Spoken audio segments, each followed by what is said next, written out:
In a world gone quiet, one stickman still sleeps, not knowing he is the last one left. The clock rings, just like it always did, but there is no one else left to hear it. He wakes up startled, the same way he has every single morning. Alone.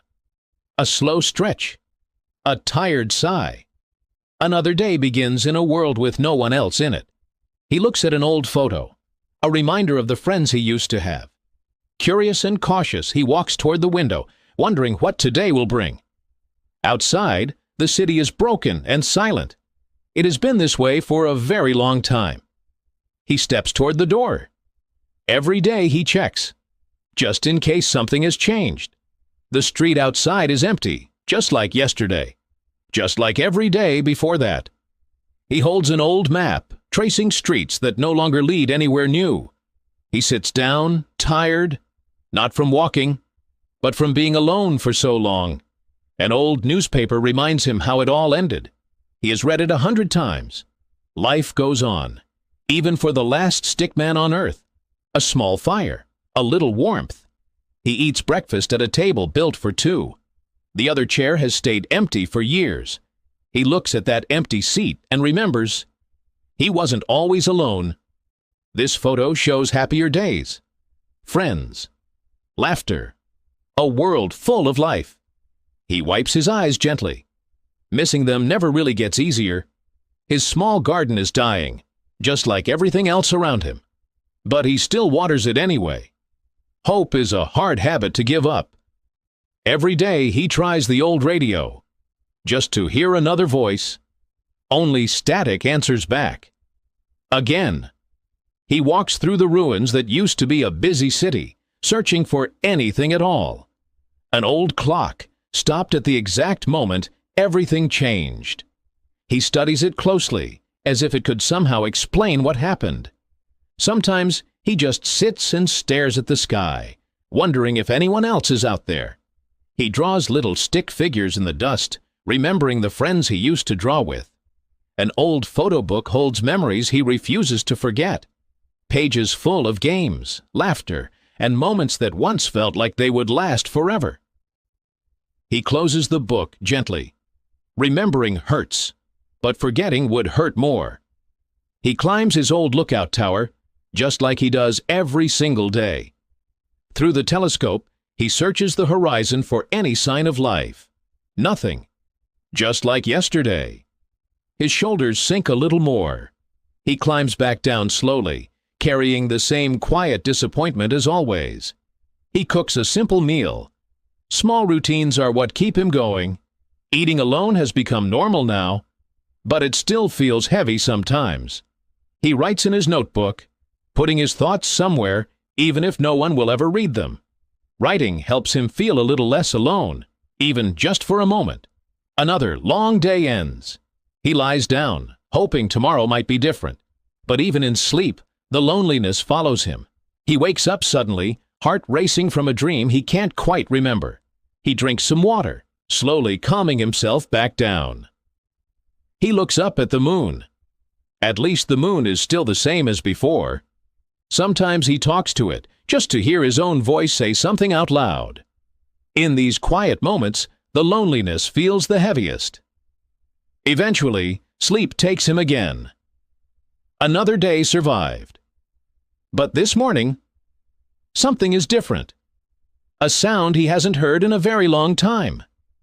He sits up immediately, fully awake. Could it really be? He rushes to the window, heart pounding with sudden hope. A bird. A real, living bird. The first sign of life he has seen in years. He steps outside carefully, almost afraid it might disappear if he moves too fast. He looks up at the tree, amazed that something is still alive out here. The bird flies away, but it leaves something behind. A tiny spark of hope. Something catches his eye on the ground. Something that doesn't belong to the rubble. He picks it up carefully. An old device, still intact. He turns it over in his hands, wondering what it could be. He presses a button, unsure of what might happen next. Static, and then something else. A faint signal. His eyes widen. Could there really be someone else out there? He listens closely, holding his breath, afraid to miss a single sound. In that moment, he decides. He has to find out for sure. He packs his bag quickly. Water, supplies, everything he might need. He studies his old map, planning a path toward the signal. For the first time in a long while, he feels something like purpose. He steps out into the ruins, ready to search farther than he ever has before. The path is unfamiliar and uncertain, but he keeps moving forward. He climbs over the wreckage of the old world, determined not to give up. He rests for a moment, gathering his strength for what's ahead. The signal grows stronger. He's getting closer to something. Tired but hopeful, he keeps walking. This might finally lead somewhere. A broken bridge blocks his path. But he has come too far to turn back now. He finds a rope in his bag. There has to be a way across. Carefully, step by step, he crosses the gap. He makes it to the other side, relief washing over him. The signal is stronger than ever now. He's almost there. In the distance, a structure rises from the rubble. Could this be it? He hurries toward it, hope pulling him forward faster than his tired legs. He pushes the old door open and steps inside, unsure of what he'll find. Using his flashlight, he explores the dark, quiet building. He finds a room full of old equipment. Someone was here once. He finds an old transmitter and switches it on, hoping for an answer. The static clears, and a voice comes through. He listens closely as the message shares coordinates. A location. His eyes fill with emotion. After all this time, is he really not alone? But slowly, he realizes this message was recorded a long time ago. Still, it points somewhere, a place that might hold real answers. He marks the location on his map carefully. This could still matter. Even though the message was old, his hope isn't. He decides to keep going. He leaves the building with a new sense of purpose. Using an old compass, he sets his course toward the marked location. He walks for what feels like forever, driven by a hope he refuses to lose. Finally, he finds it. A strange, hidden structure, half buried in the earth. A sealed door blocks the way in. But there's a lever.